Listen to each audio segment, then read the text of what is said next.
Assalamualaikum. Hari ini aku akan menceritakan tentang proses hujan.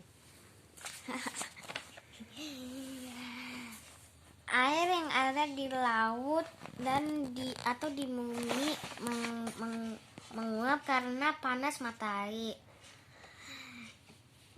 Disebut evaporasi. Lalu uap air mengalami kondensasi, membentuk awan. Awan-awan kecil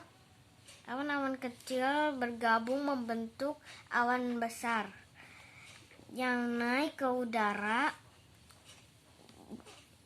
terbawa angin dan akhirnya semakin berat dan jatuh ke bumi dalam bentuk air hujan. Turun hujan yang bernama presipitasi.